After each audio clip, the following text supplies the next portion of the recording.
আসলে মেয়েরা কিন্তু স্বামীকে বড্ড ভালোবাসে। যখন বাপের বাড়ি যায় তখন কিন্তু স্বামীকে সাথে করেই নিয়ে যেতে চায়। হয়তো কোনো ঝামেলার জন্য স্বামী বিভিন্ন কাজে ব্যস্ত থাকার জন্য হয়তো যেতে পারে না। তারপরেও কিন্তু বারবার খোঁচায়, "চলো আমার সাথে আমার বাপের বাড়িতে চলো, ঘুরে আসি। একা, একা যেতে ভালো লাগে না।" তারপরে যখন স্বামী না যায় তখন কিন্তু সেই হৃদয় ভাঙা নিয়ে একা, একাই বাপের বাড়ি যেতে হয়। আর বাপের বাড়ি গেলে তো বাপের বাড়ি খাওয়া-দাওয়া তো মাশাআল্লাহ একটু ভালোই চলে। তা যখন সে খাবার খেতে যায় তখন কিন্তু তার স্বামীর কথা মনে পড়ে। কিন্তু স্বামী কত জায়গা যেয়ে খাবার খায়, কখনো কিন্তু স্ত্রীর কথা অতটা মনে করে না। আর বাপের বাড়ি যখনই মেয়েরা যায় তখনই কিন্তু স্বামীর জন্যে একটু, একটু করে আনলেও আনতে চায়। যে আমি একা শুধু খেয়ে যাব কেন? আমার স্বামীর জন্যও গুছিয়ে নিয়ে যায়। মাশাআল্লাহ এরকম অনেকই নারী আছে।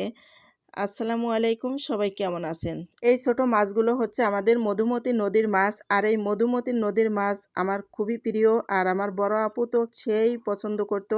যখন আমার আপুটা বেঁচে ছিল তখন আমি কিন্তু ছোট ছিলাম। তারপরও আমাকে বলতো ফোন দিয়ে যে, "আমাদের এই মধুমতি নদীর মাছগুলো আমার কাছে খুব ভালো লাগে। তা তুমি যদি পাও তাহলে কিনে নিয়ে আসবা।" যখন আমি আপুর বাড়িতে বেড়াইতে যেতাম তখন কিন্তু এই মধুমতির ছোট, ছোট মাছগুলো আমার আপুর জন্য নিয়ে যেতাম। ওই কাকসি মাছ, তারপরে আরও বিভিন্ন ছোট, ছোট মাছ এগুলো বাজার থেকে কিনে এনে তারপরে নিয়ে যেতাম। কিন্তু আমাদের এই মধুমতি নদীর মাছগুলো কিন্তু হেভি টেস্টি লাগে। তারপরে হচ্ছে ছোট হোক, বড় হোক আম দামও আছে সেরকম। যেহেতু এত স্বাদ লাগে সেজন্য দাম। তা আমাদের ১ কেজির মতো মাছ নিয়ে আসছিল।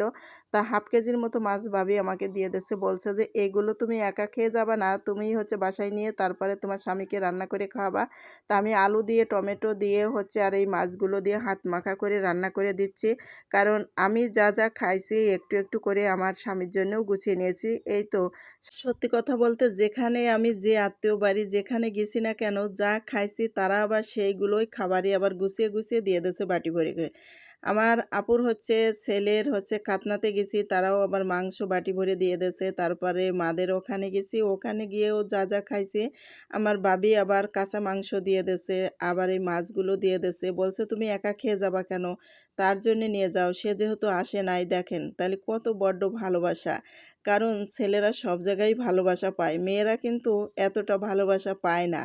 কারণ জামাই যদি না যায় তারপরেও কিন্তু জামার জন্যে শাশুড়িরা সবকিছু আবার গুছিয়ে দেয়। ভাই-বউ থাকলে তারা গুছিয়ে দেয়। অনেকে হয়তো বলবা যে এগুলো দেশে আবার বলতে হয়। আসলে না, আমি বলতাম না। তারপরেও মনে করলাম যে আসলে প্রত্যেকটা মেয়েরাই কিন্তু এইভাবে স্বামীর জন্যে নিয়ে আসে। এইজন্যে আর কি বললাম। তারপরেও কিন্তু আইনে খাওয়ায়ও কিন্তু অনেক সময় নাম হয় না। বুঝছেন? তা প্রিয় ভাই বোনেরা খাইতে, খাইতে চলে গেলাম। সবাই ভালো থাকো। আল্লাহ হাফেজ।